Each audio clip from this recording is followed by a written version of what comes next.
Hey guys, welcome to the Something About Tuesdays podcast. I'm your host, Phebe Joi. Join me every other Tuesday for a lighthearted podcast to keep you company while you do your thing. Hey guys, welcome back to Something About Tuesdays, episode 44. I'm your host, Phebe Joi, and hi, hey, and welcome. Hey everybody!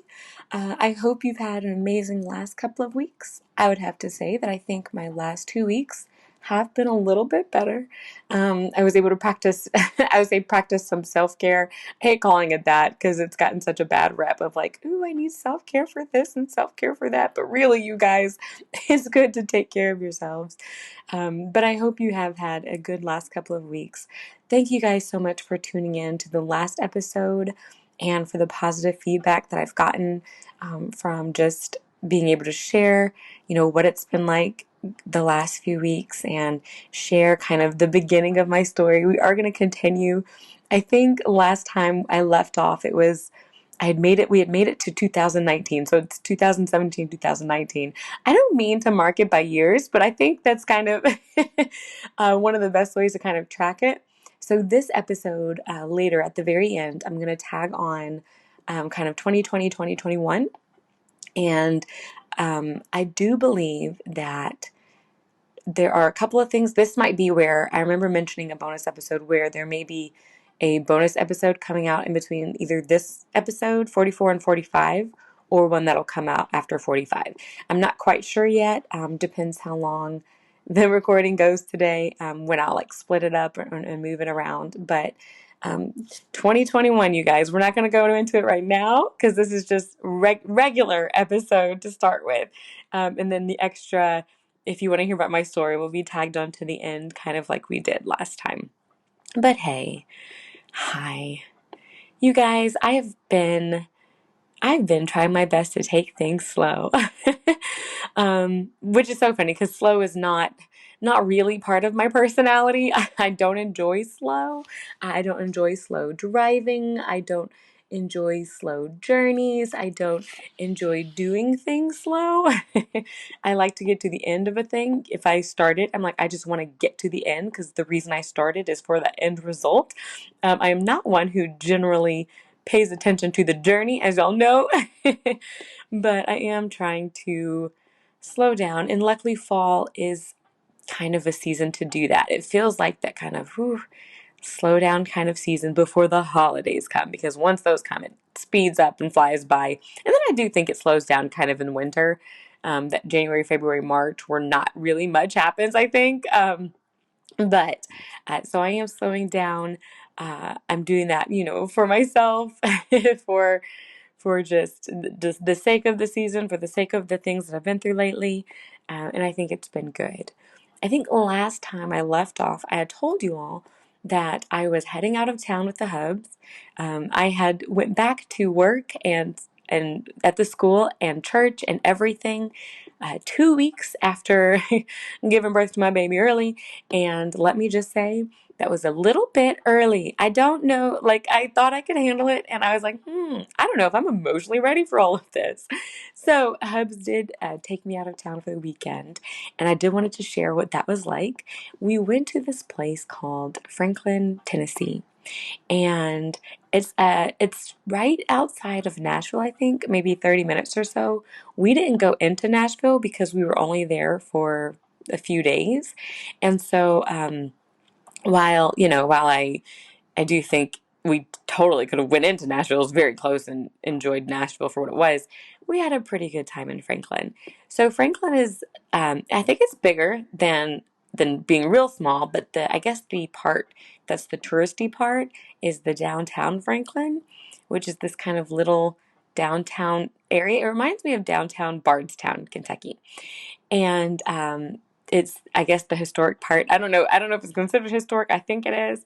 I do know that there are battlefields around there, and tributes to different battles and people, from the Civil War. And I know that because my husband is a Civil War buff and loves the Civil War for whatever reason. And anytime there is a battleground nearby, we have to go visit, which we'll talk about that in a minute. But we went to Franklin, and usually when we go on any type of like vacation, we stay at a hotel. That's just kind of our norm. Well, this time we tried an Airbnb, and it was a good experience. Okay, so I would have been fine in a hotel, but I was kind of not feeling being around people. And so we ended up staying in this guy's pool house. I know, right? A pool house, but it was kind of a decked out pool house. He had 15 acres of land, and he had his big old house, and then he had a pool house that, the pool was closed. He closes it in early October, but uh, it had, just like if you go, okay, imagine it's tiny. So you could barely call it a pool house. It had a little kitchenette, and by that I mean like, a sink, a little bit of counter space, and a refrigerator and microwave. So like no stove or anything like that. The bathroom was just the toilet, like only the toilet was in there, kind of like a closet. And he had just recently put a shower in kind of like this closet looking area. So the shower and the bath, like in the toilet, were like separate rooms. And there wasn't a sink. Because there wasn't a full bathroom. Like you could tell there was like a toilet that was placed in this closet and a shower that was placed in this closet. And to use the sink, you'd have to use the kitchen sink, which I was like, oh my. And then for the living room area, obviously it's not big enough for a living room. So there's this big, like, chair and a half size chair, which was actually very cool and comfy. And then this tiny dining room table, which I think it had 4 chairs on it. And then to get the bedroom was kind of like a loft. So it wasn't closed. None of it was closed. Okay, so whoever you're with, your spouse, y'all just gonna be all around each other all the time. But you have to go up these stairs that were not like normal stairs. They were kind of like a steps, it's like a step ladder type thing, but the stairs were not like, it didn't go all the way across. It is hard to describe, but like 1 foot went on one side and 1 foot went on the other side, and it wasn't all the way across. I do not know how to describe it without showing you guys a picture, other than it was really odd. I think the dude called it like I don't know, a witch's staircase. So maybe if you Google that, it might show you, because it's a different kind of staircase. But anyway, and so it would take you up to the loft where there's just not the bedroom, sorry, the bed itself. And then he had like a TV up there and a couple nightstands. So we stayed in there, and it was cute. It was quaint. Like I said, it was very tight. We've stayed in some tight places, but I think this was one of the tightest. And but the outside also had like a fireplace if we wanted to do that. But we ended up not. We thought about it. We actually bought some stuff for some s'mores, and we did not end up using it. I think we just when we realized we weren't going to use it that night, we took the chocolate up to the bed and just ate the chocolate. Like we didn't we didn't cook it. We didn't do nothing. We just ate the bars of chocolate. But anyway, so um that was the pool house, and the guy who rented it, very friendly. This guy from like California. He had been in Tennessee for a while. He had grown children. Him and the hubs got along. They talked literally, when I say for over an hour, they did. When we first got there, an hour standing outside of the truck, and they just talked, and I was like, oh, okay, all right, he found his new best friend. But it was a cute little area, and the land was very nice. It was exactly how I'd want it, in the sense that, at least the front part there, it was flat with like trees here and there. So not like a forest, but just a tree here, walk a little bit, a tree there, walk a little bit, a tree there. Hubs and I, we've got a little bit of land, but we don't have any trees, and I would love to have trees. We have some like way in the back, but maybe like a couple, and then the rest belongs to other people's land. So we can pretend that little forest in the back is ours, but it's not. um, so so we stayed at the pool house, and the I have very little complaints, other than walking up those stairs was like you had to hold onto the rail. So if you had to carry things up there, like your drink or something. You had to be very careful. We couldn't take our suitcases up there. We could have attempted, but it would have been tight and it would have been a little rough. So other than getting used to that and getting my workout in that I was not ready for, the first night, you guys, when I say we killed about 8 spiders, and I'm telling you, these aren't teensy little spiders, but they're like quarter-sized spiders that we would find, and not luckily not upstairs in the loft part, but downstairs in the little shower part, which the guy had mentioned. He's like, I had brought some people in to spray for spiders. I don't know why. There's a spider. Like when we first walked in, there was one when he showed us the place. And then we didn't see any more. But that night, y'all, the spiders came out to play. And I say that because when we went to go take our showers, each time, both of us, there was a spider that we had to kill in the shower. I didn't kill mine. I made him kill mine. We would go upstairs and we'd forget something and come downstairs, turn on the light, and boom, there's like a spider in the middle of the floor. So we'd have to kill that. You guys, I was like, I don't know if I could stay here. Like, I had anxiety. Luckily, I did not, there were no spiders upstairs, like in the little loft part, or I would not have been able to sleep all night. But they were all like downstairs near the shower part and in the kitchen. So I was like, okay, if they stay down there, I think I can handle it. So, but luckily, that was just the first night. I think after that, there's maybe one spider the next night, and then we didn't really see any. So maybe when the guy sprayed, like it brought them all up, and then we just had to kill them, to get rid of them. But anyway, so that's where we stayed when we were in Franklin. Now, in Franklin, like I said, there's nice little shops in the downtown. We went down there, we walked around. There were expensive shops, let me just say. The little boutiques, they're cute, but man, I was like, I ain't ready for this. Like, I'm not ready to spend $100 on a t-shirt, okay? But it was nice to at least look around and see and to walk in and out of. We also went to, there's this other park called, I mean, it's all part of Franklin, but we went to this place called The Factory, which is kind of like a miniature mall, not with your regular mall stores, but just, your boutiques and your, kind of like I don't want to say a peddler's mall or a flea market, but just kind of like random stores like that. Like there's a decor store, like homemade decor type thing. There was just things you would find maybe at like a flea market, I think. So we went there and that was nice. We actually went to eat there and we ate at this place called, I think it was Hattie B's, and it was a hot chicken place.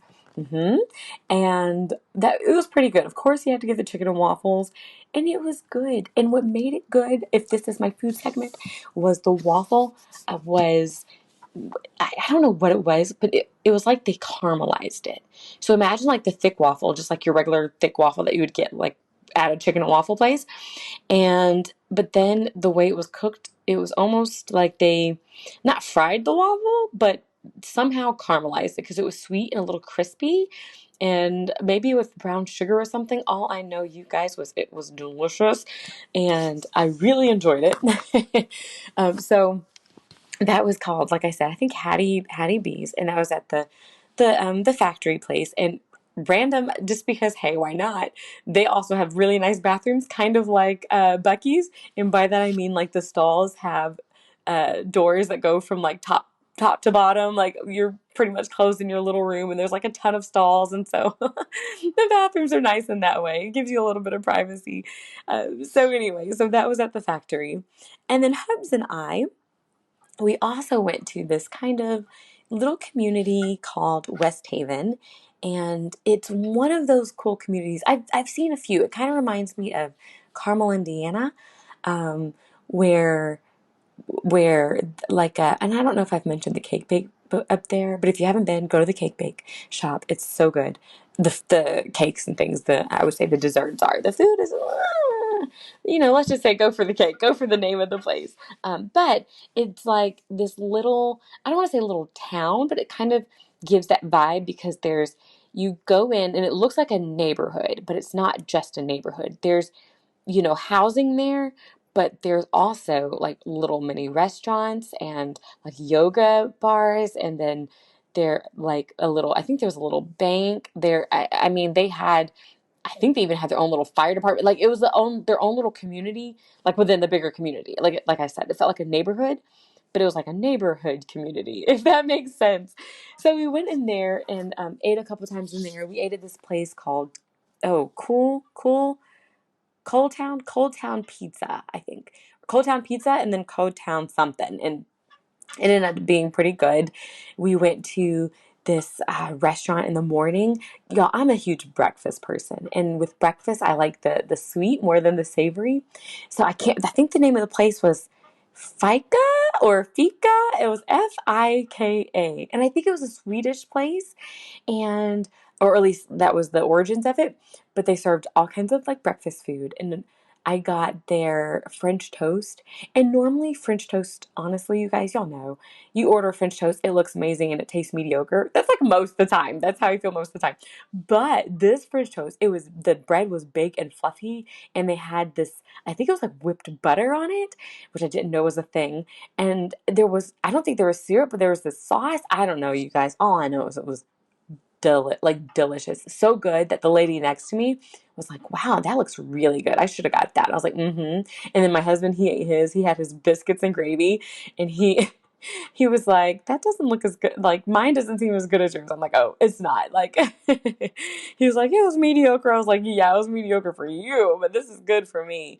Um, and so that was very delicious, and I totally enjoyed that. While we were there, we also went to this place called Cool Springs, which is a little further. Cool, like Cool, not Cold Springs like the coal town, but Cool Springs. And they had this mall that was fabulous. I really liked it. It was 2 stories, and it just had a lot of shops, a lot of the ones that I recognize, and then some new ones, which is always fun. And there I did buy a dress, just one dress though.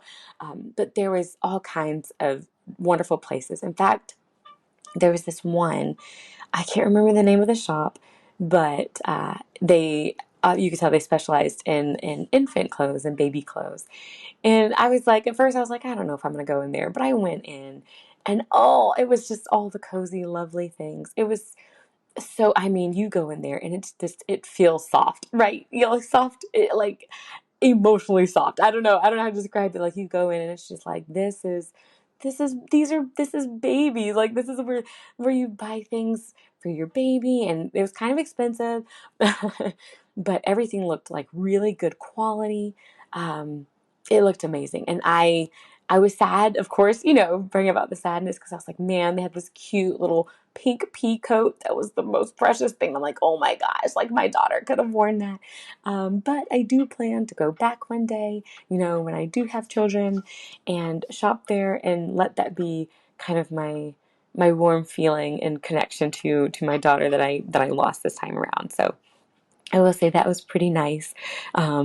Liked that place. And so anyway, so that was not in, sorry, that was not in the mall. No, was it? No, that wasn't in the mall. That was in the factory place. But I thought about that. I was like, where was that one store? So anyway, so I did go. There's lots of little things to do shopping wise in that area. So if you ever want to do kind of a quick trip to Franklin, Tennessee, I think it would be a great weekend trip. You can make it longer, I think, and find things to do. Or you could just go for a couple of days and still feel satisfied with what you get to do. We also, Hubs and I, because not only is this a break for me, but it's a break for my Hubs. We went to this battlefield, which he was like, this is Frankie Dink compared to other battlefields he's been to. But we did walk around a battlefield, and he was like, doesn't it just feel like patriotic and da da da da? And I was like, sure, no, not for me. But it was fine. So we walked around that, and he was like, this isn't one that I would recommend that people go to. Like, go to if you're trying to knock it off your list. But he's like, I've been to better. And I was like, I know. But he still enjoyed the experience. Like, don't let, he's rating it, but he still enjoyed going and walking around and read every sign. You guys, that's my husband. He read every little plaque, every little area. He that's how he does museums. So anyway, it was very relaxing down there. Hubs and I, while we didn't do like a fire pit or anything at the pool house where we were, we did do, when we were at the pizza place, they had little fire pits there, and we sat around that fire pit, and it was a cool night, so it felt very fallish and very nice. A lady came by and took our picture, and then she hung around, and we talked for a bit. And one of the things that I got to do that I I wanted to do for me is I bought this sweatshirt off Etsy, and it says Angel Mama, and I bought it because I've always wanted to buy a mama shirt, like one of the mama t-shirts. It's a fad, it's a trend, but I've wanted one. I'm like, I can't wait until I'm a mama to buy one. And so my mom had bought me like 5 or 6 of them, and I had a friend of mine I think had bought one. I had a couple of them, but I feel like now I can't wear them, right? Because I'm like, well, I've had a baby, I've had a daughter, and I have a stepdaughter, but I still feel childless. And so I was like, okay, but I was like, I still, I'm a mom. I've been a mom, briefly. And so I was on Etsy and I saw this sweatshirt that said Angel Mama. And I was like, oh, I want that. Because I can't, in my brain, wear just a regular mama shirt. You'd be like, of course you can. That's fine. That's you. But for me, I was like, I don't want to wear that mama shirt. But I can wear my Angel Mama shirt. So that weekend, I did choose to wear my Angel Mama sweatshirt, and it brought comfort because it reminded me of why I was there. Like, I'm here because I went through something hard and I'm going through something hard. But bittersweet is all I can say. I got a chance to be a mama briefly. Um, and so I'm glad that I got to wear that, and I don't know, and just feel all the feels that came with that. Um, and yeah, like when I wear that, that's gonna be my girl shirt. Like in the future, when I am like a mom and I have children, I'll wear those shirts, but I'll also wear my Angel Mama's shirt, to represent my girl, that didn't get to stay here very long. So anyway, so I wore that. I was very excited about that. We did that. Like I said, we were only there a few days. I think maybe 4 days. And one day we were completely lazy. The day we went to the battleground, we didn't go to the battleground, I think, until, probably later that afternoon. I don't know if it was the same day or not. Um, it might have been the next day. I don't know exactly when we went. But while we were there just happened to be a big festival that was going down in Franklin. It was like their pumpkin festival that Saturday. And when I say I avoided that like the plague, that Saturday, I decided, you know what, we're gonna sleep in and we are going to be lazy and we're gonna stay in and we are gonna do anything near Franklin, because I was not like, my whole purpose going down there was to relax and not be around people. So I was like, I am not ready to be around people. And it just happened to be the weekend they had a big festival, but we did not go to that festival. One of the things I am learning is saying no and not having that FOMO. I was talking about that with a friend of mine earlier this week. FOMO, that fear of missing out. I'm definitely one of those that I struggle to say no because I feel like I've got to just be involved. Like I have to say, I went to the pumpkin thing and tell everybody how it was, but sorry guys, I cannot tell you. I did not go. So I am learning to say no to those things that I feel like I just have to do because, you don't have to do anything, right? And so I did avoid that. And Hubs and I, we had a great time. It was good. And then when we got back, we were able to celebrate my dad's birthday, and that was nice. Which is funny because one of the things my dad has craved, he and Mom went to Franklin a few years ago, and when he went, he had gotten this white chocolate covered marshmallow sucker looking thing. And since then, he's always like, when I go back to Franklin, if we go back to Franklin, we got to find it. Anytime we go anywhere on any trip, any touristy spot, he's like, check and see if they've got those. So when we were in Franklin, best believe he was like, hey, make sure and check and see if they got those. Well, they had them. And so I was able to bring some back for his birthday and be like, here, Dad, those things that you wanted like way back in the day. I think they went like pre-COVID, maybe right after COVID. I don't know. I'm like, here, finally, years later, for your birthday, I will bring this to you, and you get to enjoy your white chocolate covered marshmallow thingamajiggies. Like they're on a stick. There we go, white chocolate covered marshmallows on a stick. And so he did get to enjoy that, and it was nice coming back and spending time with family, and then coming back and being like, okay, I do feel refreshed. I do feel like I can return to work and be like, okay, I'm okay. And so I did go back to work, and work was fine last week. It really wasn't too bad. I starting to feel a little more social again. This past week, work has gone pretty well. We had a couple of days off. We had Monday off where I won't say we had it off. The kids had it off. We had professional development that day, which went fine. And then Tuesday was election day, and I also had a training that day from 8:30 to 3:30. So we went early to go vote. Now, my dad is one of those 6 a.m., like you are there when the polls are open. I'm not really one of those. Hubs this time was like, I want to be there at 6 in the morning. I was like, okay, fine. We get there probably like 6:03. There's already a line outside the door. We walk in and um, we, luckily, for whatever reason, I don't know how they divide up like precincts or areas or whatever, but our area was smaller than this one area. Their line went all the way out the door and wrapped around the building. And our line, we were in the building. It was a separate line, but all the iPads that the people were checking like your ID on were like glitching out. It was crazy. Like it was taking people so long to get their IDs checked and to get their voting ballots or whatever. It was, I mean, we were there for an hour. We got there at 6. We left at like 7:10 maybe. Um, and it, like the 10 minutes voting, right? If that, the 10 minutes voting. So that hour we were there was just waiting in line.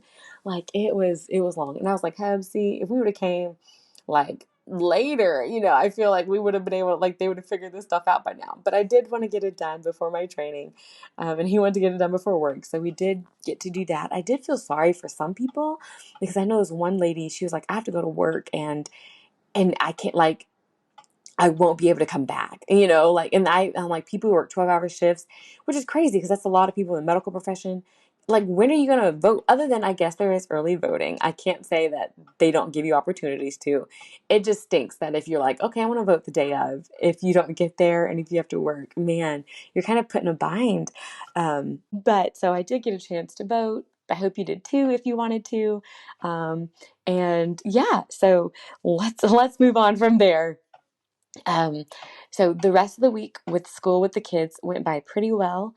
I enjoyed my time with them, and I even felt social enough to hang out with some friends Friday after work. I usually do hang out with my teacher friends on Fridays, not every Friday, just some.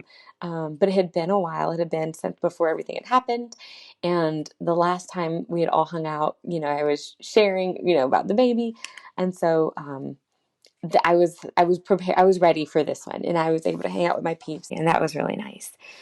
So I want to say, so like I said, the last couple of weeks have gone by pretty well. A few things that have spoken to me or that I've thought about in the last couple of weeks is how much I appreciate and really enjoy handwritten notes. And it can just be handwritten, like just in a card. I am a huge words of affirmation person, and I listen to and read words and let them sink in me, right? Like that's just, you say something nice to me and I am yours, right? You write something nice to me and I appreciate it. And I really like handwritten notes because people took the time to write them. Like they took the time to say something kind. And I had a friend who this past weekend planned for me, my sister, my mom, and herself to go to a dinner detective show. Like one of the things where you have dinner and then you have to figure out like who the murderer is, and then by the end of it, like everybody tries to guess. Well, she planned that, and I want to talk about that experience because that was fun. But she planned it, and as sort of like a, hey, like I know you've gone through something rough, and this I hope can just bring a smile to your face. And so she brought with her a gift where she gifted me a sweatshirt that had, and I, guys, listen to how perfect this is. It was a sweatshirt, an outline of a mom and a little angel baby. Yeah, and it didn't have the words angel mama, but it had like the picture angel mama. And then it had my daughter's name on the sleeve. And you guys, I saw that and I about melted because I put that in my cart in Etsy. You know how I bought my angel mama sweatshirt? Well, the one she bought me was the second one I had in my cart that I was going to buy. And so she didn't know this, you guys. It's not like I'm going around telling people this. Like she did not know this. And so she bought that for me and brought it. And I mean, I'm opening this right outside the dinner place and feeling like I'm going to cry. And then she got this stuffed elephant, little, stuffed elephant bear animal thing. I say stuffed bear, but it's an elephant, stuffed elephant with big ears. And on its ears, it had Elena Noel's name on it. And then it had, to hold on to until you can hold me in heaven or something like that. And it was so cute. And it was a little angel elephant with his little wings, with his big ears. I loved it. And then she had a notebook for me that was like words or scriptures for when you're going through grief or whatever, for every day. And then she had a card that was handwritten. And y'all, that's bold to have like kind of like a blank card that you just write something in. But what she had written was just so sweet and just heartfelt, and it meant a lot. And so all of that was just wonderful. And she isn't the only one who's written me a handwritten note. I had a friend um, who gifted me something, and I say this just because it's special between her and I. So I won't say what that something is, but she wrote me a handwritten note, and there was so much encouragement and wisdom in that note that meant a lot to me, and it gave me kind of a different perspective and outlook on how to view kind of what I'm going through, and it really did build me up, and so I appreciate that. Thanks, Heather, if you listen. But yeah, so that was another handwritten note that just meant a lot. So those two handwritten things meant a lot. Like I said, I'm a huge words of aff person. Things I like, I love words, spoken words. I cling to them. And when people say things that I need, I will hang on to it and then go write it down because I know I want to go back and look again. And I've done that a few times. So this past Sunday, someone had spoken to me, and it was I had a few people speak to me, and everything that everybody said was great and kind of went hand in hand with what I needed to hear. But there's this one specific older lady who came to me, and like the older ladies, like they usually have something good to say, right? And she spoke very directly to me and said a couple of things that just resonated with me and resonated with what I'd been praying to God about, and just, I mean, like literally it was as if God sent her to say those exact things. And so it meant a lot to me, and I loved that. So but I wrote it down, is what I'm saying. So like when people say things, I write them down. So if you've ever like written something to me, I love it, because then I don't have to go write it down. I can just go back and read it. And I go back and read it. I read text messages, I read notes, I read just whatever it can have, because if it's encouraging, I like looking back. I'm a huge words person. Like words sink in. And so the words that people have spoken to me and given to me in the last month have been just so encouraging, and something that I fondly look back on. But yeah, so I was going to mention the dinner detective show that my friend invited me to. And y'all, I had never been to a dinner detective show before. I've always wanted to, like, I've always thought it would be fun to go to one.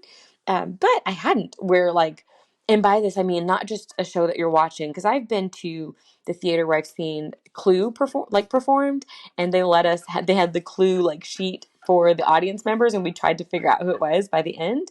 But this is one where the actors are part of the audience, and you don't know who the actors are, but you're still trying to, but one of them is like, the murderer or whatever.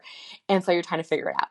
And so we go there, and we're in this like room, and there's, I don't know, maybe like 10 tables with like 10 people at each table. So maybe like 100 people max. And then you've got the actors, and you have the hostess who kind of like, I don't want to say MC's the thing, but the narrator, we'll say like the narrator hostess, who's like, hey, everybody, welcome, kind of explains the rules, explains what's going on. And then we had the two main characters, who are the detectives who you're helping. And then you had the person who was murdered, right? And then you get clues. And so they give you clues, and you look up clues on your phone. Well, you don't look them up. They give you a QR code, but you can see the clues on your phone. And then I think ultimately there's 3 acts, and you get 2 clues, I think, per act or something like that. And then at the very end, you have to take all the clues, and everybody has to write down who they think the murderer was, and their motive for doing it. Oh, and throughout they give you opportunities to talk to different people at different tables. So you can go around and ask questions, because you never know who might be in on it or who the actors might be. But anyway, and so you go around and you could do that. So at the very end, you write who you think it is and why you think they did it. And so I have to say, and then they say whoever wins gets I think it was like a gift card to them where you could like come back for another show or buy one of their t-shirts or something like that. And they would pick the winner. The way they picked the winner was whoever got it correct, the murderer correct, and who also got the motive correct, the most correct. Like if there was more than one, they'd pick the person with the most accurate. And so just the whole evening was fun. It's kind of comical, so it was like a comedy type thing. So definitely not a like serious like crime show or anything like that, but a comedy one. And so there was lots of laughs, and I enjoyed it. And so my friend, I didn't know she had did this, but she had paid extra for me to be part of the show. And so you can do that. Like if you go, you can pay to have your friend be part of it. So like the detective interviewed me, and then he interviewed me in front of the in front of everybody, and different people were interviewed. So like whoever, maybe somebody came for their birthday, they got interviewed or whatever, and it was fun. So I was part of the show. um they got a clue from the victim that was supposedly something that I had put there. It was funny anyway. So it was a good time, good show. And at the very end, we all put in our guesses, my mom, my sister, me, my friend. And then they reveal who it was, and you guys, guess what? Guess what? I won, right? I don't even, you guys.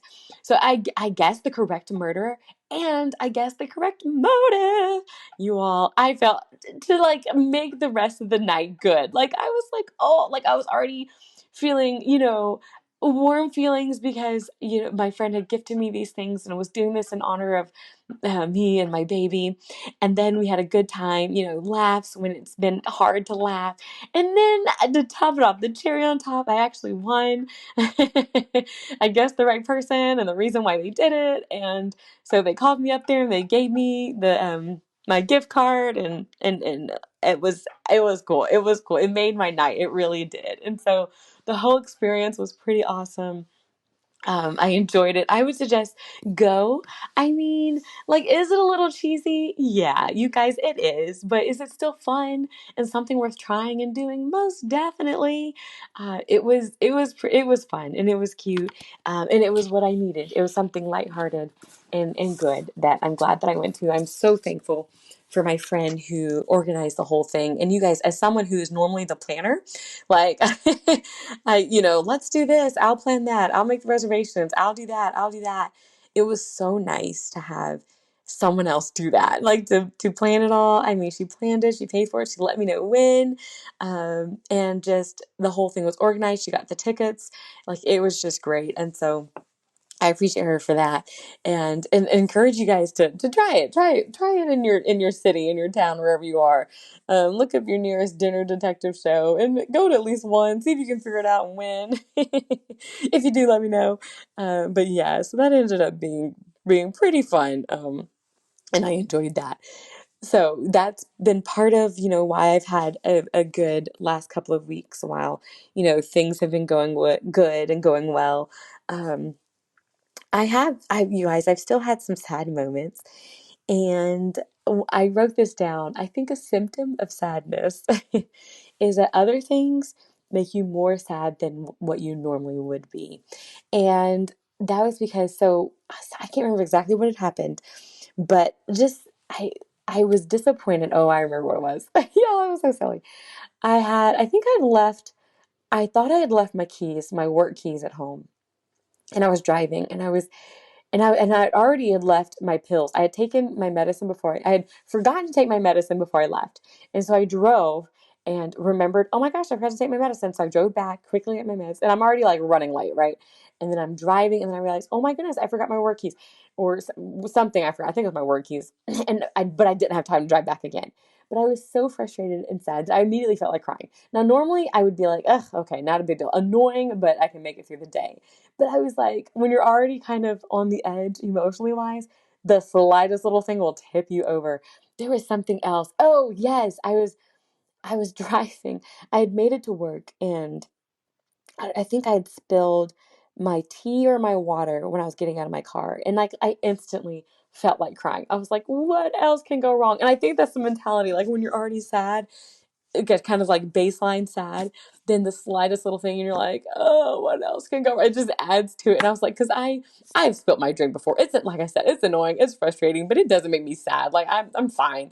But you guys, like, I have been sadness has been triggered easily over the littlest thing, like not even over what what has happened recently, but just over spilling my water or something. But I think it's because I've already had the sad emotions kind of lingering there and kind of underneath the surface, that even things that normally wouldn't make me sad have made me sad. I know, weird. Not a terrible thing, but just something that I've noticed. I've also noticed in that I've had a moment where normally, and I say this is a vulnerable moment, oftentimes I am one of those who's pretty optimistic about what days bring.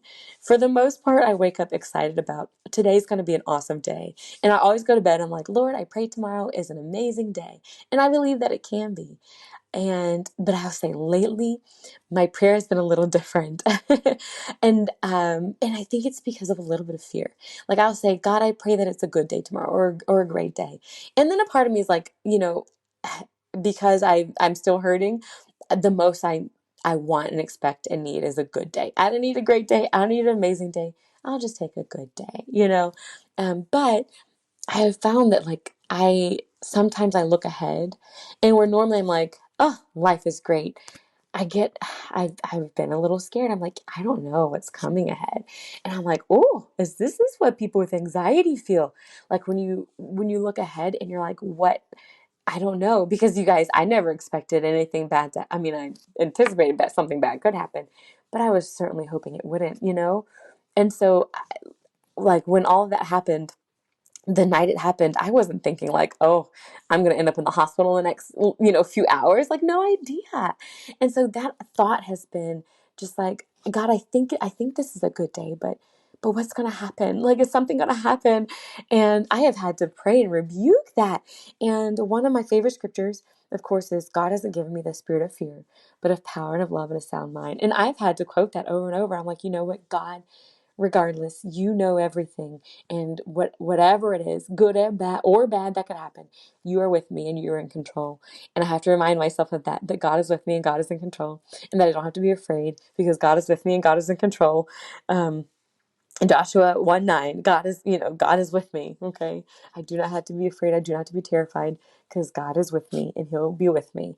And so it did bring me comfort. So I didn't linger in that, but when it did pop up, it did, because a couple of times it has, and I've had to quote scripture and be reminded that no matter what comes ahead, God's with me and he will see me through it. And so same for you. If you're ever having any anxiety about your future, about what's coming ahead, we don't know. We don't know what's coming. We really have no idea. But God is with you, and He'll get you through whatever it is. Good, the bad, the ugly, the beautiful.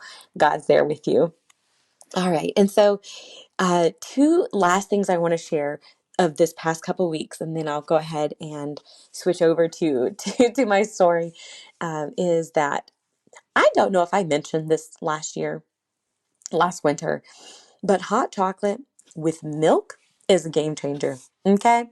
And for the longest time, I've always done hot chocolate, like the powder hot chocolate with water, right? Like that's just what we did. I don't know if that's just how my parents raised me, if that was, the cheaper route, just get a cup of water and then throw your hot chocolate in there. Or even I think it says on the packet, like just with water. But if you guys get some milk, pop that thing in the microwave for 2 minutes and then put your hot chocolate in there, the packet, it is the creamiest, coziest hot chocolate you will have. Okay, let me just say, it is the warmest feeling. So go ahead and do that, because I did that this past week and it was incredible. So get you some hot chocolate with milk, and let your life be changed if you haven't. And then the last thing I wanted to share is that so you guys, it's been a long time since I've mentioned. Remember back when I was going to Panera quite a bit, and I was going specifically because I was trying to make a friend, and I wanted to get this friend eventually to come to church with me. Well, I don't go to Panera as often, but I still go and I talk to this friend, and we become kind of friends. Like we talked about her. She's got grandchildren, and we've talked about her grandchildren. We've talked about some good times and bad times. I told her when I was pregnant, and I hadn't seen her since then. And so this week I went back, and I wanted to tell her what had happened. And I got there, and normally she works the front counter, so it's easy for me to talk to her. This time she was on in the back in the drive-through. And honestly, I don't think she's ever in the drive-through, so she wasn't able to talk to me. I was able to wave because I could see her in Panera. You can see the people in the drive-through. So I was able to wave, but she wasn't able to get away. So I was like, you know what? I still kind of want her to know what's going on. So on my receipt that I had, I wrote her a quick note and was like, hey, friend, just letting you know that I lost my baby to this, and there were some complications and things like that. I'm doing okay, but I'll be back to see you soon. And so I had someone give her that note, and we waved. I was like, hey, girl, I'll see you later. She's like, all right, I'll see ya. And I walk out, and I go to my car, and I'm driving, and I get out of the driveway of the Panera, out of the parking lot, and I make it to the light. And I'm just sitting there, and I had gotten a sandwich, and I had taken a bite from my sandwich. I'm just sitting there at the red light, and I hear this knock, knock, knock on my window. And you guys, when I say she had ran from Panera, it was raining. So in the rain, sprinkling, light rain, I would say drizzle, in the rain. And she ran up to my window, and I rolled down my window. She said, I just had to tell you, I love you. And I am so sorry this happened. I just read your note, but I had to come tell you that I love you. And you come back tomorrow or Friday, and I am going to love on you. And that's all she had time to say before the light turned green. And I was just like, oh, I love you too. And I will see you. And then she ran back to the Panera. But you guys, she ran out in the rain for me.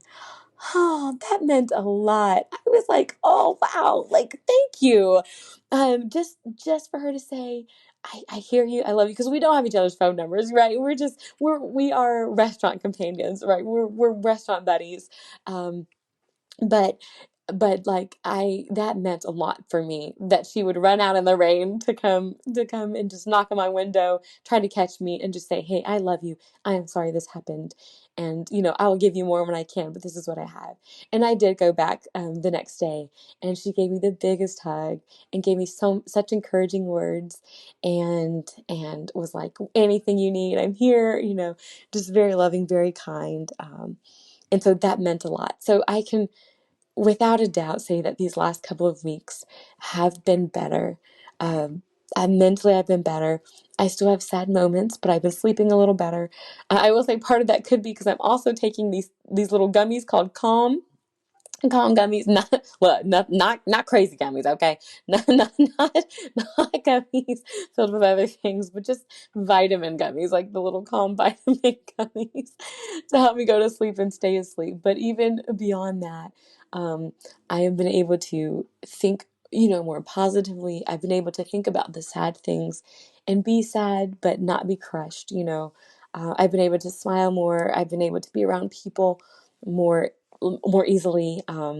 So it's I'm healing, and that feels good. Um, and and I like this. I don't. I like the fact that I think I'm healing without leaving my daughter behind, right? Like I'm not brushing it under the rug. I'm not trying to pretend it never happened. I'm not trying to not face it. I'm facing it. I'm dealing with the thoughts as they come, because they do come.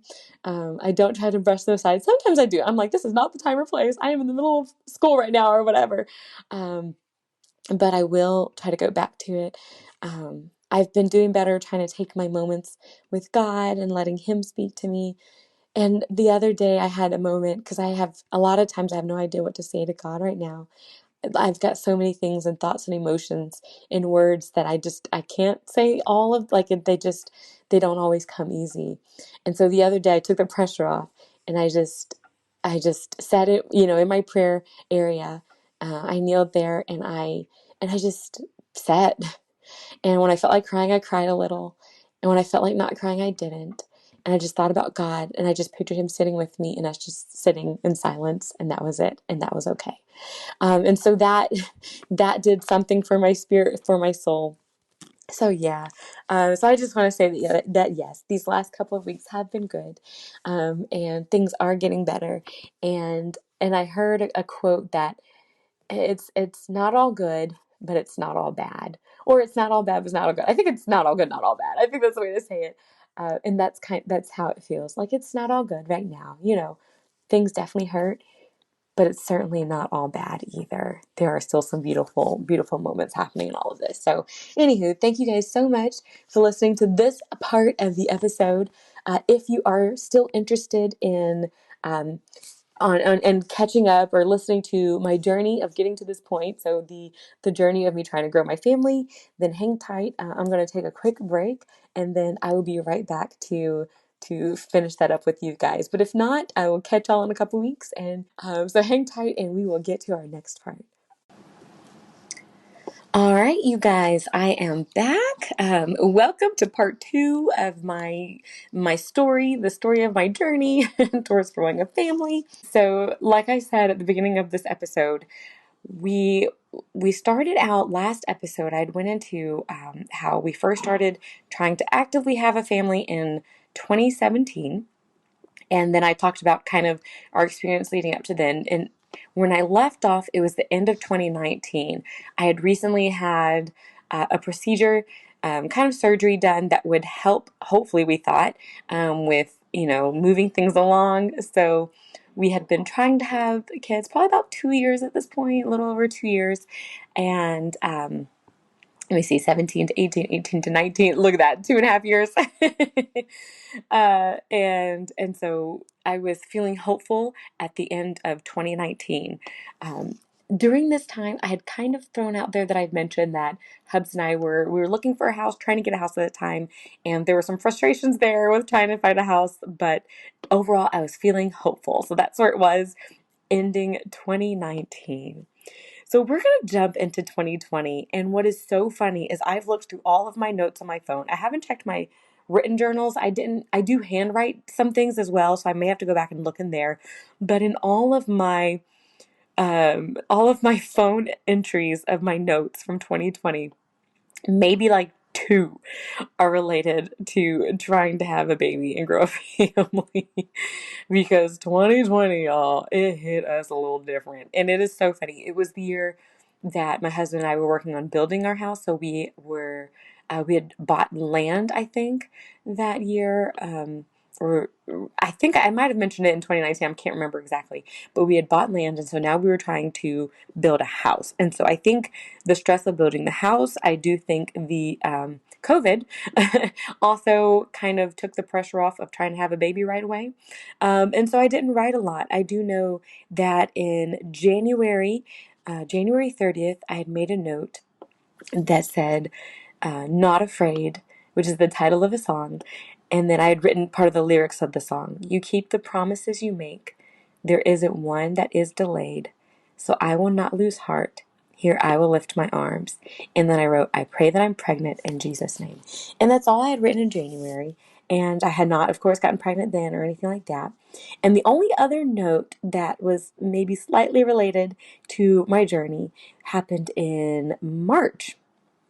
And I wrote that, and honestly, it may not, I don't even know if it's related to my pregnancy journey. It was the only thing that seemed like it could have been, but it could have just been the season that we were in, because this was, in March, towards the end of March. So we were just shutting everything down. And I wrote, I'm so glad to know that in every second I step into my future, God is there with me. Because something sweet happens when you linger just a little longer in God's presence. My heart rests in knowing that as every second brings me to my future and every breath moves me forward in time, God is there with me. Hashtag, not for a minute was I forsaken. Hashtag, here again by Elevation Worship. Y'all had music segments before I even knew music segments would be a thing. But anyway, and so that was 2020, and then I have so many notes on building the house and everything like that. So before we jump into 2021, because a lot went down in 2021, I will say that we did end up building our house and was able to move in January of 2021. So my setting has now changed. I am still without a child, but so it's a new year and a lot has happened this year. So before I jump into it, I'm going to throughout there that a lot of this is going to sound almost like a diary entry, because I'm going to read some of the things that have stood out to me. I will sometimes jump in and kind of explain maybe the context of where the writing came from, but then I'm going to read the journal, and you'll know because I'll go ahead and say the date, and then I'll jump into the journal entry, and just know that it kind of sounds like that, almost like a book on tape. You guys, I'm doing my own audiobook. Y'all know I've always wanted to record one. But who better to do it with but for my own stuff, right? So we're in 2021 now. I do think lockdown is for the most part over. I think we're in that mask season. That's just the world context at this point. Back to work and things. Still hadn't had a baby. Over a year later now. So we're now 3 years in 3 years, 3.5 years in, because this is, if we're talking January 2021, 3.5 years in. A year and a half of trying and not working and getting a procedure done. A year and a half after that, it still hadn't worked. Nothing has happened. And so my first entry is February 1st, where I wrote faith. So this, I will say this year, sorry, before I go into it, I don't mean to just jump in and interrupt. Otherwise you won't know when I'm being present or when I'm reading in the past. But this year, I think, you can start to see that faith becomes a subject of interest for me, because I feel like either I'm not doing it right, or I don't understand it, or I think I get it, but I'm not sure. So you're going to read things that I think faith is, things that I think faith, or not read, sorry, hear things that I think faith could be, things that maybe faith isn't. What is faith? Am I practicing faith? Is this faith? I think faith is this. You might hear that a bit in this season in 2021. But let's go ahead and start. So February 1st, 2021. Faith. Sometimes faith isn't feeling good about the decisions God makes. It's about trusting God for who He is. My heart is hurting, but my faith is rising. Faith is not tied to emotions, but to His character. And that's all I had written. So I think at this point I was still disappointed that nothing had happened, that it was a new year and nothing had happened. And I will say this, I know that every year at the beginning of the year, in January, faith is high. I mean, people believe for the best. It's the beginning of the year, new vision, new purpose, new me. I have faith in myself that I'm going to lose weight, or faith that I'm going to be able to do this and change my life, or this is going to be a different year. And because it's the start of a new year, I know I always approach it like, okay, last year it didn't happen, but this is going to be my year. This is the year. And I've had people tell me that before. This is the year. This is it. This is the one. And so faith is very high at the beginning of most years. And so as you can see, by February, I was kind of like, okay, I still have faith. Things haven't happened yet, but I still have faith. March, March 12th, 2021. I'm so sorry. Okay, back to the present. I'll go into that in a minute. So to give you context for this one, in 2020, I had also gotten, something had happened where, I don't know what happened, but something happened with my eye where it was like swollen, almost shut all the time. And so for that, I got put on steroids for up to, I think, to 9 months. And it started at the end of 2020, I believe, and leading into 2021. And so with steroids, I don't know if you know, but often there is weight gain with that. And so I had been gaining weight. And with that, I had this feeling that people thought that I was finally pregnant. And I was frustrated because I felt like people were giving me looks and giving me like, oh, she's pregnant and just not telling us. Oh, the miracle has happened.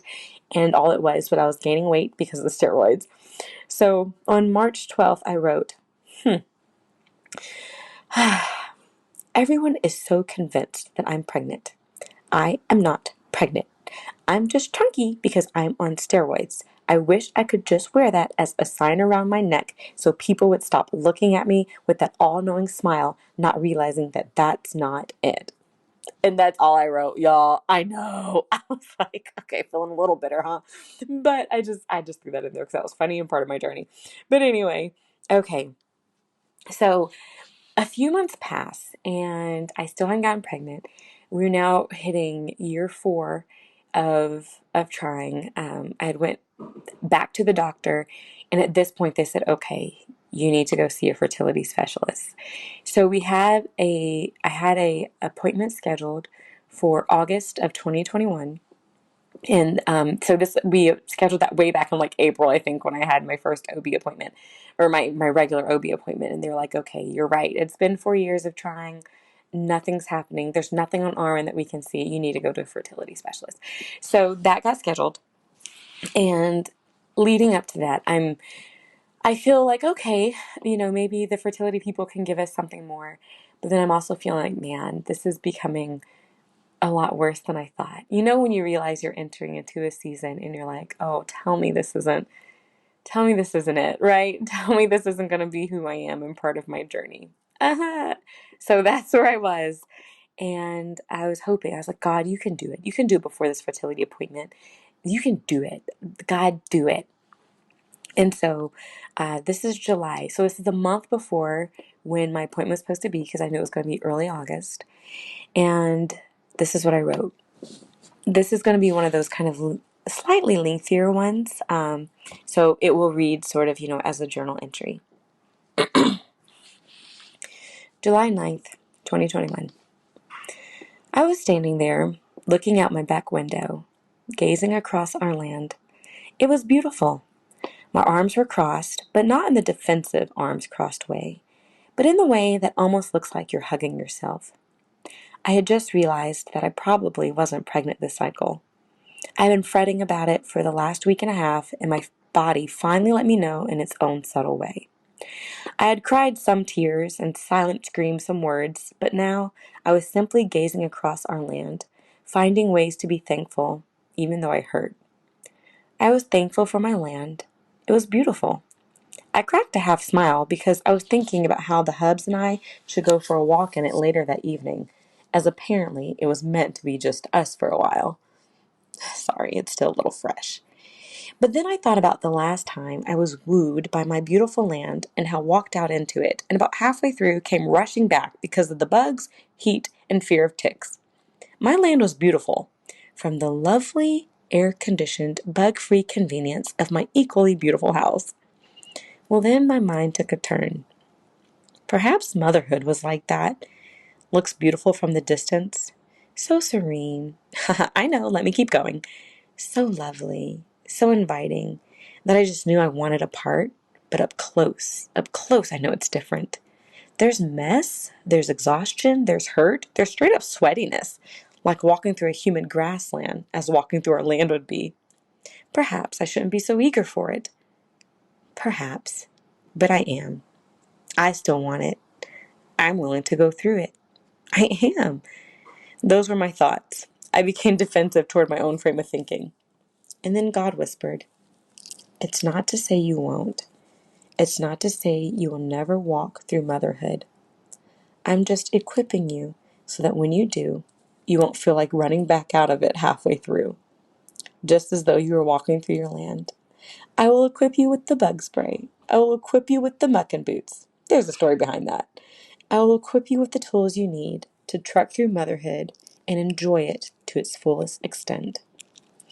I was reminded of when my husband and I walked our land in the middle of the night in the winter, and I had loved it. There were no bugs, no ticks, no sweaty, humid heat.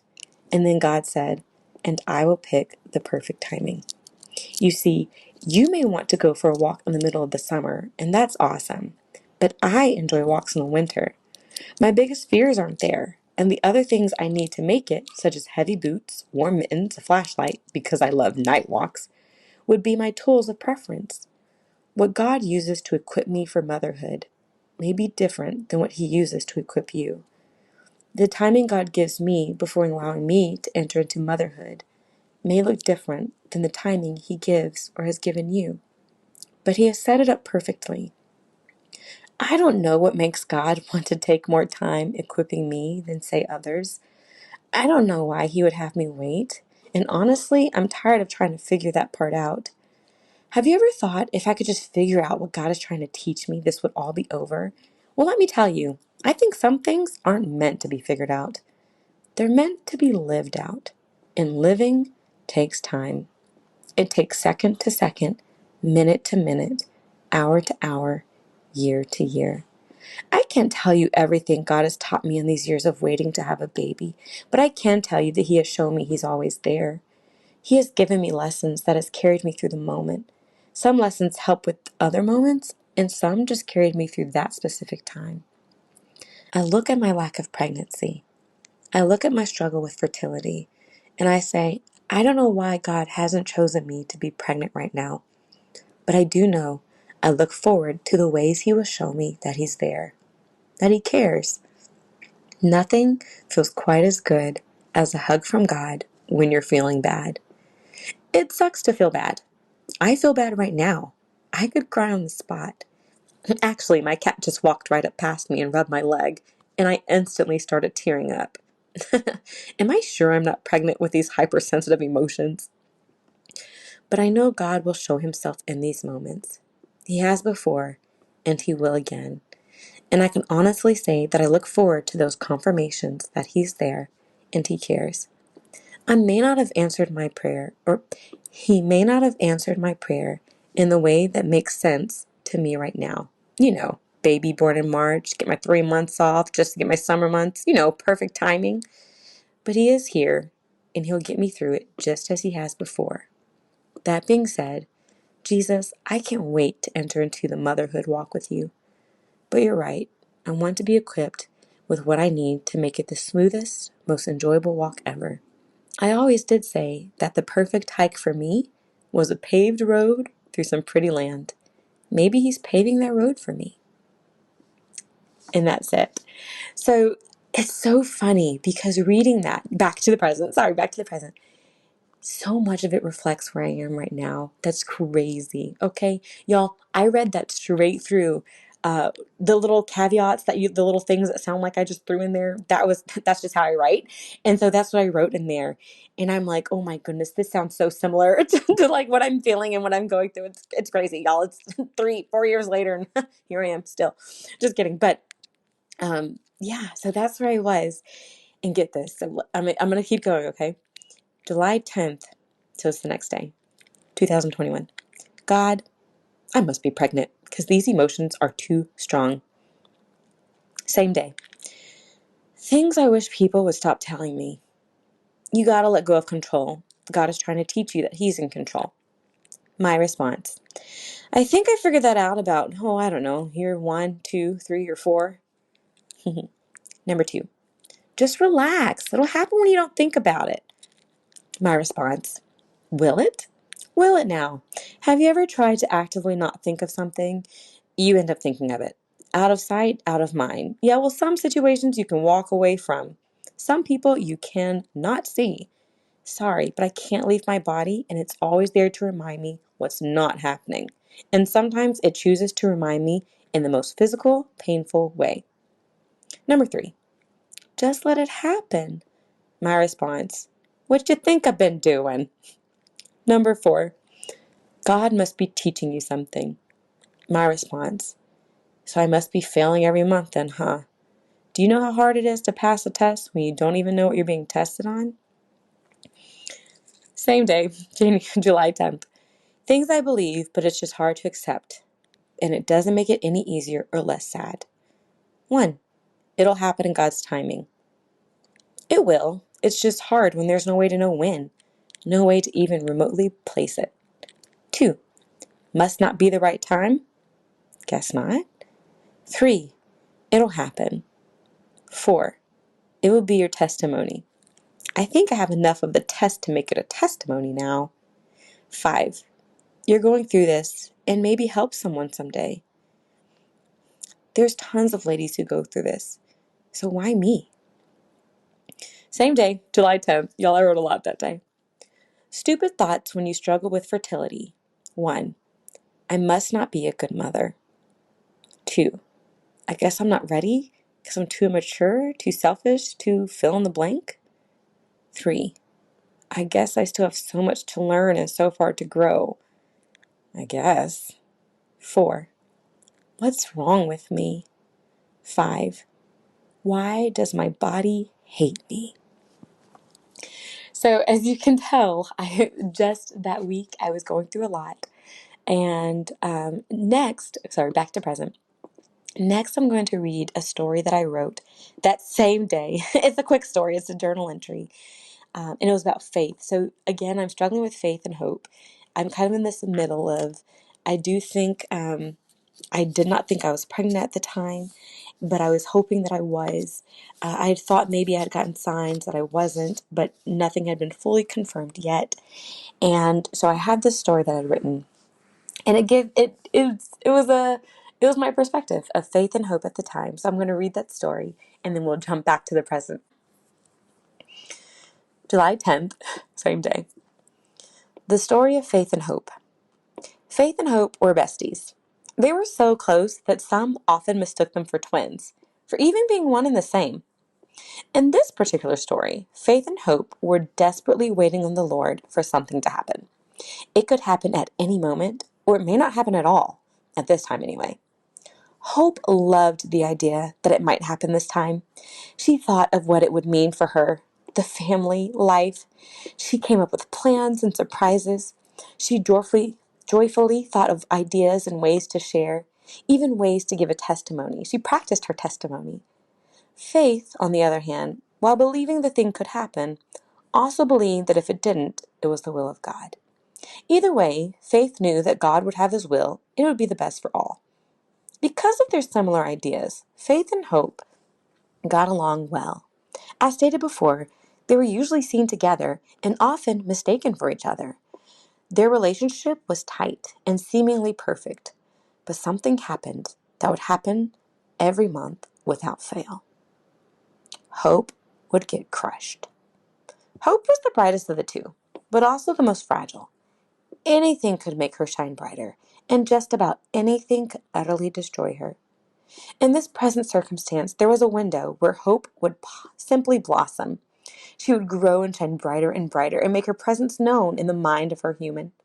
This was nice to see, but Faith would always get a little leery when she began to see this.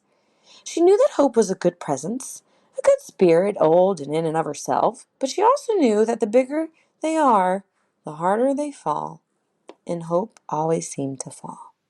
For whatever reason, the Master had chosen to not answer these prayers in a preferable way so far. So almost every month, Hope would get huge in hopes of God giving them their heart's desire. And so far every month, Hope would become devastated.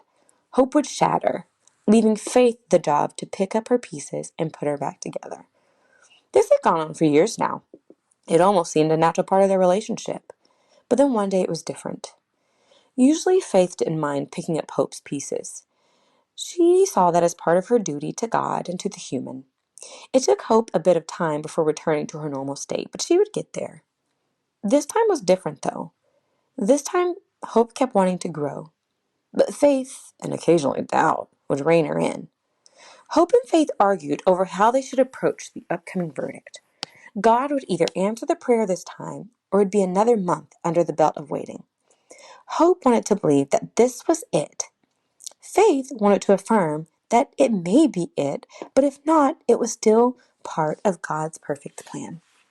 Doubt would occasionally jump in and say both of them should just give up because it would never happen.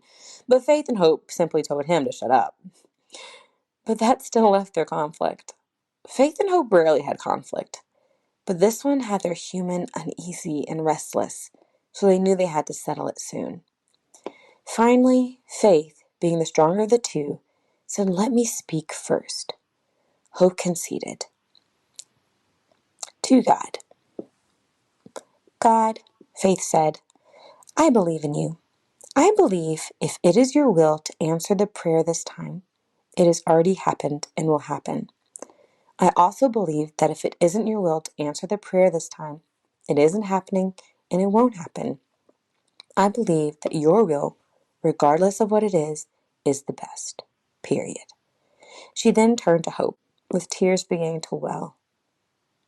Hope, I see you when you grow, and I see you when you get crushed and shattered, and it hurts me. I don't want to pick up your pieces anymore. I don't want you to run first at the situation just to be spit back out. I don't want your shining light to darken again. It hurts me. I know you bring joy and excitement, so much more than me sometimes. I know you bring happiness and peace and love and optimism, and that's needed. But I need to go first in these situations. I may not shine as bright as you, but I am stronger than you. Let me go first in this situation. It may chew me up and spit me out, but I won't break. It may try to shatter me, but I won't shatter. It may try to hurt me, but I won't die. And when it's time for you, I'll let you come out. When it's safe, I'll let you shine. And you will shine bigger and brighter than ever before. You will not break, you will not bruise, you will be all the joy and excitement and happiness that our human can muster and express. It will be worth the wait, I promise. I promise. It'll be worth the wait. Hope bowed her head, silent, weighing what Faith said. It sounded responsible. It sounded reasonable. But sometimes Hope felt she couldn't control it. At times, almost anything could trigger her to appear, just as almost anything could trigger her demise. It sounded like a logical plan, but was it even possible? Hope wasn't known for her logic. In fact, Hope was often talked about for being irrational, naive optimism in the face of opposition. But then Hope remembered that Faith had that trait too sometimes. When Hope was much more loud and exuberant with her feelings, Faith would often feel the same, but with more discretion and poise. So perhaps it could work? Hope looked up at Faith. I will try, Hope said. Faith reached for Hope. All I'm asking is that you let me go first. You let me take the brunt of any situation. You let me protect you. You're too valuable to be broken over and over again.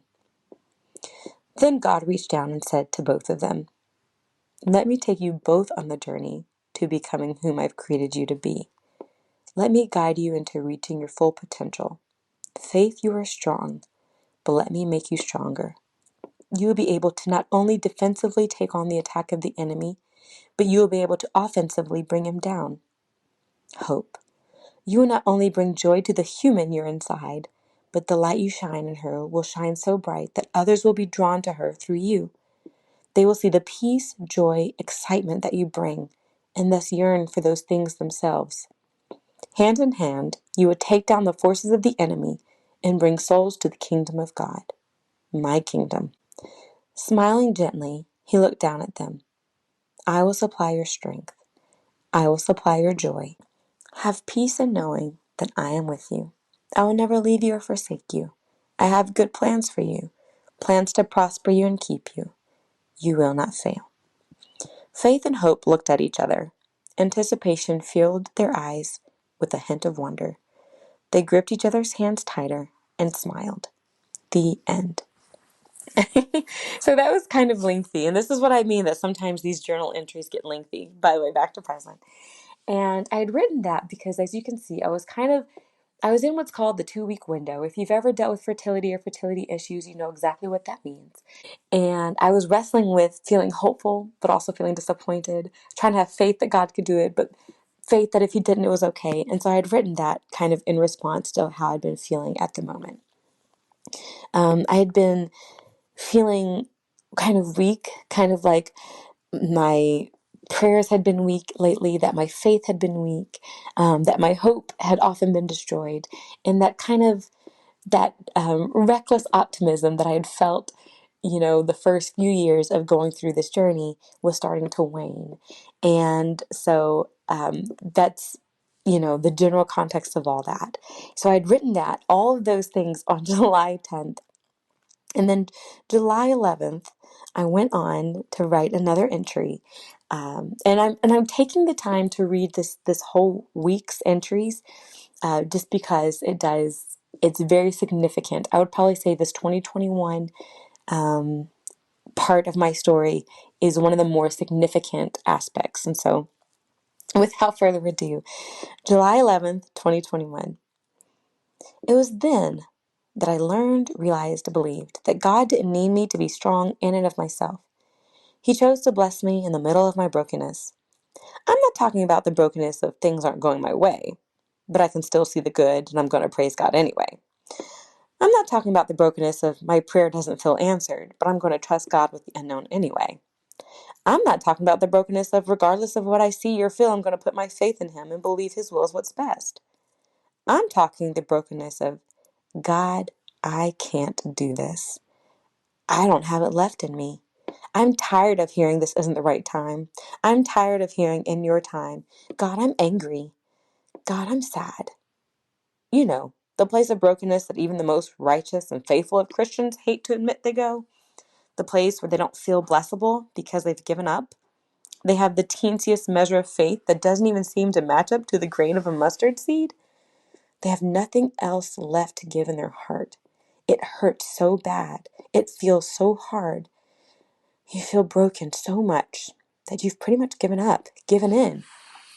They haven't given up on God, His faithfulness, His promises, but they've given in to the idea that God just isn't going to bless them, and they resign themselves to being unblessable. These are the saints who will still praise and worship and pray because they love God. They'll still go to church because they're committed to God and His people. They even fervently believe in His goodwill towards others and the miracles in those people's lives. They just given in to the idea that God must not want to bless me. And right now, I'm tired of fighting for His blessings, which is what it seems to boil down to. That sometimes we have to fight for our blessings. In fact, most of the time, we do, through praise, worship, prayer, sacrifice, obedience. And I was taught this was how you make yourself blessable. That's how you get God to bless you, and that's what works. And it does. God loves all those things. He loves when His people does all those things. But I learned something. You see, I'm the type to study for the test, and the type to try to learn from others' mistakes. I always try my best. I always try to do whatever I can to set myself up to have the most desired outcome. So better believe I have showed myself faithful. I have showed myself committed. I've prayed, I've worshiped, I've praised, I've sacrificed, I've obeyed, I've done it all. And that's why it hurts when God doesn't appear to bless me in the area I so desire to be blessed in. I was used to the saying of God's timing, His will, and waiting on His promises, and I believed it wholeheartedly. Well, if I'm being honest, half-heartedly. And then sometimes not even at all. It wasn't until I broke. I'm broken. I can't be that honor roll student for God anymore. I couldn't figure it out. I can't push down my emotions with my own words of encouragement or the encouragement of others. And can I get honest with you? You'll have to forgive me. You might see me differently, but I'm tired of it. Tired of encouraging myself in the Lord. Tired of waiting on the Lord to renew my strength. Tired of fill in the blank. Just tired of it. Tired of people telling me that. Tired of telling myself that. Tired of hanging on and holding on and pressing on. I'm weak. Not moderately weak, like I feel weak, but can still make it on my own. I mean like weak. You guys, one night this last week, my heart was so troubled. I went back and forth between crying and writing down my thoughts and crying and writing down my thoughts. Some geared towards God, some towards myself, some towards the universe. And it was then that I gave up. I couldn't do it. I couldn't show God my good side anymore, my good encouraging thoughts anymore, my thoughts of faith and hope and belief anymore. So I showed Him my ugly side. I showed Him my anger, my sadness, my fear, my doubt, and it came pouring. I couldn't sleep. I couldn't rest, not while I was letting it out. The ugliness, the part I tried to hide because it meant I wasn't good enough. The part I tried to hide because it meant I didn't believe enough or have faith enough. I tried to hide it from God. I couldn't let Him see the ugliness. I couldn't let Him see my frustration. I couldn't let Him see that part of me that was fighting against my good side. I couldn't let Him see that because if He did, He really wouldn't bless me then. If it did, it meant I failed the test. If I showed Him my ugly, there's no way He would bless me. Why would He reward such ugliness? How could He? God rewarded those who believed, not those who feared. He rewarded those with extraordinary faith, not those who struggled to gather the smallest measure of faith. God rewarded the strong, not the weak. I had already given in to the idea that God wasn't going to answer my prayer, so I felt I had nothing else to lose. So I showed Him. I showed Him what I couldn't show other people. I couldn't let people see the depth of my hurt. They understood some, but I had to make sure that they knew I believed, just like I had to make sure that God knew I believed. Every time I showed God any ugliness in my past, I always circled back around to a caveat. But I still believe you.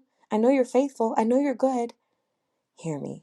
I'm not saying those things aren't good to say. They 100% are. Those words will carry you. Those words will please God. But I learned I was saying them more for His benefit and to cover my own self than I was out of a true place of faith. A part of me believed that, of course, but my motivation or my heart wasn't quite where it needed to be. They were words easy for me to say, but harder to believe. Regardless, I wanted to impress God. If I said I believed in Him enough, maybe one of these days I'd reach that magic number and He would bless me. But it wasn't like that. It's not like that. We're coming back full circle to where I am now. God answered a prayer. After I showed Him my ugliness, in fact, while I was sitting in the middle of it, He answered my prayer. He didn't answer it when I had the faith to rival Abraham's. He answered it when I wasn't the perfect saint, when I didn't have that highest point of faith, when my hope felt shattered, when my prayers were more groans than words, when my words were more cries than prayers, when I felt unblessable, when I felt weak, when I felt this would be the time when God would love me the least. This would be the time where He was the least proud of me. This would be the time where He would wait for me to pick myself up and brush myself off. This would be the time where He would expect me to be strong. No. Instead, He showed me this. In my weakest, in my lowest, in my ugliest, God still loved me. He loved me as though I was strong, as though I was on the mountain, as though every word that came out of my mouth was beautiful. He loved me when the fullness of my humanity was shown, and He blessed me. This must be what true love feels like. I don't deserve it. I didn't. At this point, I can't claim to have done anything on my own that has allowed God to bless me. It wasn't my faith, that was weak. It wasn't my belief, that was low. It was His love, 100%. Okay, back to present. So I had written that because on that day, on the July 11th, I was anticipating that I actually was pregnant. And I had clues that what I thought maybe was evidence that I wasn't was evidence that I was. And so for the first time in 4 years, and for the first time ever, I thought I had a pretty good sign I was going to be pregnant. July 13th, I wrote one thing. My dear Lord Jesus, thank you. I was pregnant. Back to present. I was pregnant. I found out I was pregnant, and it was funny because it was on my husband and our anniversary is on July 13th. And so leading up to, as I said, that 2-week window is a bear. So leading up to that, I had all kinds of signs and symbols that either I was or I wasn't. I wasn't sure which way it would go yet. And then I remember, I think it was a Sunday. That was when I wrote the long entry, the 11th entry, that I had a pretty good feeling that I just might be. I had been a little late, and I was like, okay, maybe for the first time, I could be pregnant. And so I had faith and hope, which was amazing because I had been struggling with that the whole time, which was the whole purpose of that writing was like, I was at my lowest point in believing that this could happen, and it happened. And on the 13th on our anniversary, I had taken my pregnancy test officially, and I was pregnant. I had the 2 lines. It was great, and I was so excited. I could not wait to share with my husband that we were pregnant. I actually called my best friend to tell her, and come to find out, she took her test that day, and she was pregnant. And so we were going to be pregnant at the same time. And I was ecstatic. I was a little nervous. This was the first time ever, but I truly believe God had answered my prayer, and He had answered it at my lowest point, and which meant a lot. So I remember my husband, the way I told him was I got a card, and luckily I randomly just found a card that was perfect, that was like, more will be added to our family or something like that. So I got that card. We had planned to go out to eat that night. I don't remember, where did we go? We somewhere fancy. I think it was Ruth Chris. I think we went to Ruth Chris for our anniversary.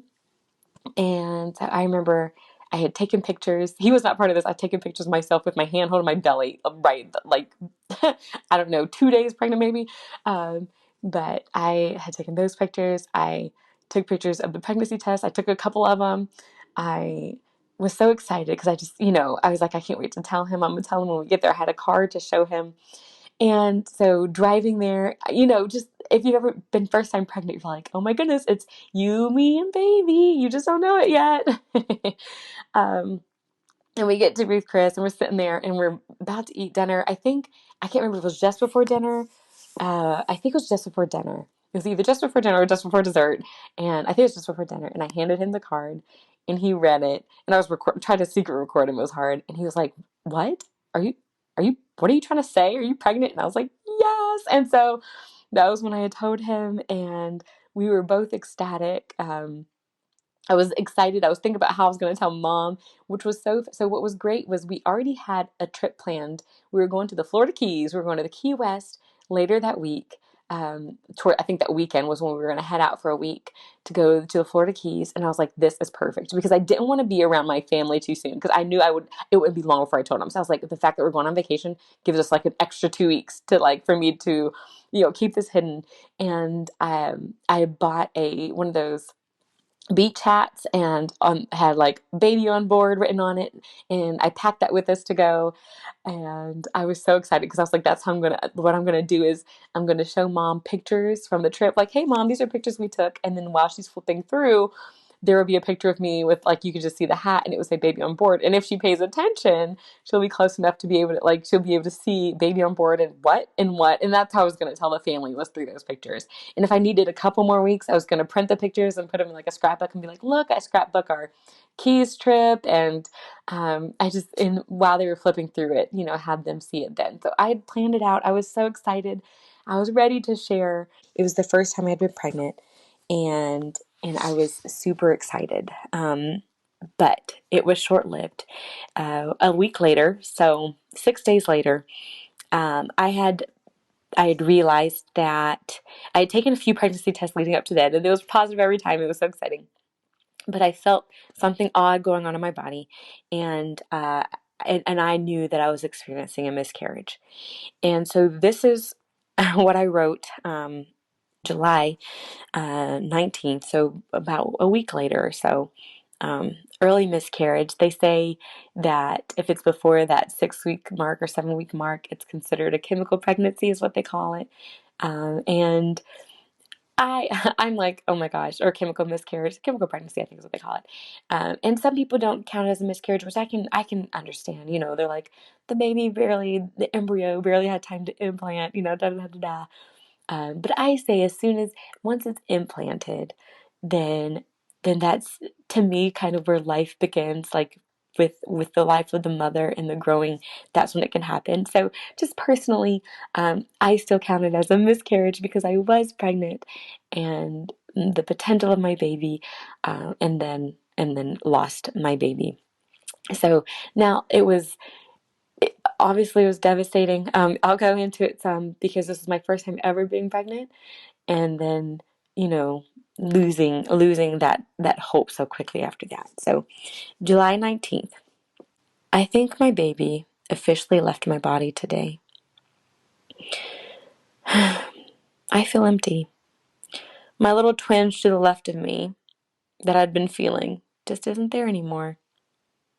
But I guess that means my baby is officially in heaven. Goodbye, little baby. I'll see you there one day.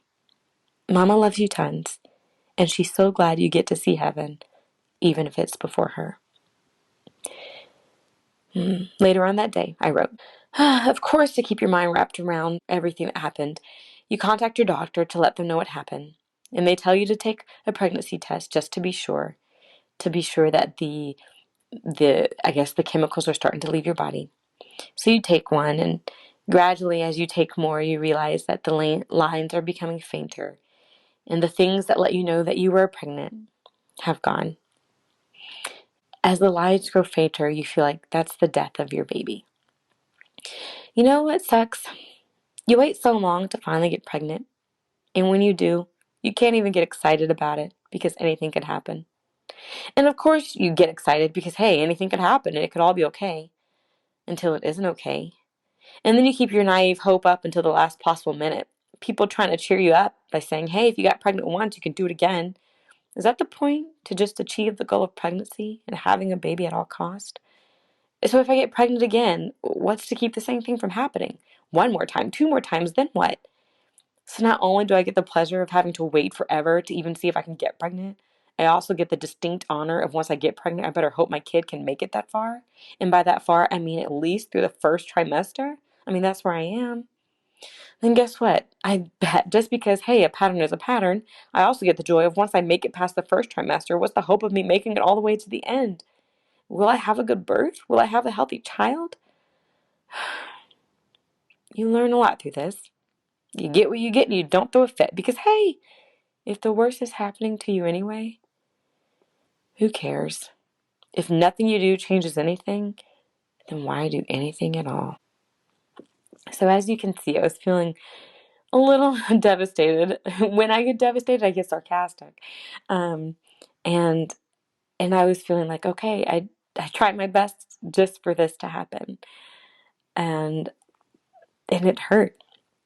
I'm going to read a couple more a couple more journal entries, and then the rest of 2021 will come in a separate episode because there I have something written that I think, like I said, this is the one that will take look long enough to read all by itself. But just to continue where I was, so I reflected back, and on that same day, still 7/19, I wrote this. It was perfect timing. I was able to tell my husband on our anniversary. I already had a dinner scheduled with one of my best friends, and I was able to tell her in person. I had prayed. My friends had prayed specifically for this month, and it had happened. And then I was pregnant. After 4 years almost to the T, it had happened. My husband had our QS vacation planned the following week, so time and space before telling people. It was before our fertility appointment. I mean, come on. I had a cute hat planned that would say baby on board to surprise my mom. I had an appointment scheduled on the day of ladies' conference, a day that I needed off already, so now I could take a sick day instead of a personal day. Or 12 weeks would be the week of our birthdays, and then we could announce if we wanted to around our birthdays. And even then, we could wait for October if we wanted, for a fall reveal. Christmas would be 5 months out. March would be 3 months from the end of the school year, the exact time I had sick time saved for all those appointments, and being able to take that time off just to have the summer after that. Enough time for my mom to make the decision whether she wanted to retire. A chance to do my national boards without the pressure. It was perfect timing to have the babies. It was perfect. God answered my specific prayer, no denying it. But then He took it away. Why would a prayer be answered just to have it taken away? July 20th. God, I'm failing. It's getting worse. Last night I decided I would be positive. I would only speak of goodness, and I mean it. I will. I just have these moments of intense sadness, and I feel stupid for feeling that way. Others have gone through worse. Others are going through worse. I'm not special, but it hurts. And there isn't anyone I want to talk to about it. No one I can tell that will make me feel better.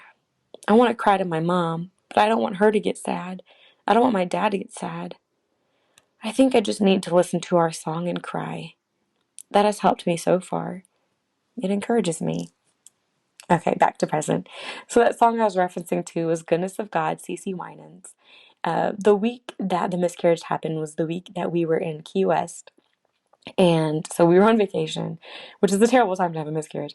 But every night, I would sing Goodness of God and cry. In the shower, I would sing Goodness of God over and over and over and cry. It was on repeat. It was my song for that whole week. And so that was my song to help me through that miscarriage, and through all of that. July 26, 2021. He showed me that He loves me. Talking about God. He's listening to me. He cares about me. That He's still God, and He chooses the timing, because with Him the timing is perfect. He knew I was breaking. He showed me the greatest amount of love in knowing He would also have to cause pain. He found the perfect intersection of hope and pain. The greatest amount of hope with the least amount of pain. He gave me enough to show me that He can, and enough to show me He's in control, a gentle reminder of His miracles, and a painful reminder of His sovereignty, but a much needed reminder of His love. His love to answer my prayer, but also His love to keep His will, even at the cost of my broken heart. He knew it would hurt. but he knew that his will would be worth it. He didn't want me to hurt, but he was willing to let me hurt, and knowing that it would be for my good and his glory in the end. He doesn't glory in my pain. It doesn't please him to hurt me, but in my pain, he can produce his perfect will. The least amount of pain for the greatest accomplishment.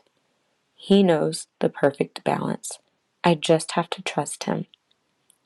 Though he slay me, yet will I trust him. And so I want to end it on that. I'm still in 2021. That was in, what did I say that was? July. That was the end of July of 2021. So that was a whirlwind of a month. That was the first time I had ever been pregnant, and the first time I had to deal with loss of a miscarriage of any kind. And so my faith, it was high, it was low. My hope was high and it was low.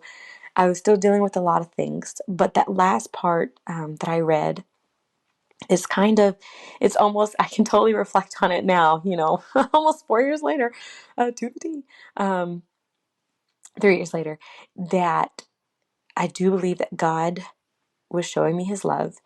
He knew that I was getting desperate and that I was feeling hurt and that I was feeling broken. If you remember those first few journal entries, he knew that I I needed him. And so I do believe God answered that prayer. He let me to become pregnant, but I also knew that he knew that it wasn't the right time.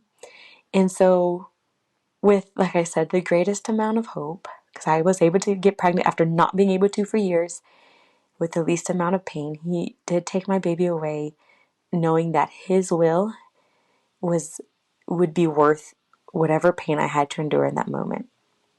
And so I hang on to that even now. I don't understand in this moment why I had to go through, losing my baby again. We made it to the second trimester this time, barely, um, but I do believe that God still has his perfect plan. I don't see it. I don't understand. I don't like it so far yet. But, but just as, back in 2021, the first time I lost the potential for a family, lost my baby, lost that hope. God still had a plan, and I can hold on to that, and believe in that, and hope in God in that. So, so that's where I will leave you. I will leave you with that God sometimes has to, he finds that perfect balance between the least amount of pain, though pain, for the greatest accomplishment, for his will. Sometimes we have to be hurt in order for his will to happen. And it sounds wonky, it sounds counterintuitive, but that's where trust comes in. And that's why I really believe and hold on to that scripture. Though he slay me, yet will I trust him. All right. So that's kind of where I am. That's where I was then. Ain't that funny? That's like, oh my goodness. But anyway, so I'm going to leave it there. Like I said, there will probably be a bonus episode that comes out in between this episode and the next one, or the one following after that. I need to go kind of through the next little bit. But I'm thinking I might do one in between this episode 44 and episode 45. And that will just be a continuation of the journey episode. And I want to say a kind of a continuation. I won't say a complete continuation, because if you don't feel like listening to the bonus episode, you won't miss out. But I have this, I'll go ahead and share in the next little bit. So I have, as far as journal entries, I have one in October that's a little lengthy, not too bad, but that I'll share. But then there's this one at the very end of the year of 2021 called An Open Letter to the People in the Middle. And that one, that's the lengthy one. And that one is the one that needs to be on its own. So it's part of the journey, but it's kind of separate because it's its own, it's its own long thoughts of where I was, of what I was thinking, of people who are going through the same. It's its own ordeal. So I will share that in its own separate one. If you don't listen to it, don't feel like you're missing out on my journey if you're interested. But if you do feel like listening to it, if you are someone in the middle or something like that, or you're just curious to know kind of what was going on at that time, then that will probably come out. I would probably say next. It's going to be next week. So yeah, thank you guys again so much for listening. I know this was sort of a longer one, this one, but like I said, this was a heavy year, so this one is a little longer. I didn't want to like break it up randomly. I wanted to make sure I found a good stopping point. But yeah, so thank you all so much for listening. I hope you have a fantastic next couple of weeks, and I'll catch y'all in about a week for that bonus episode. So yeah, thank y'all for listening, and I'll catch y'all in a bit.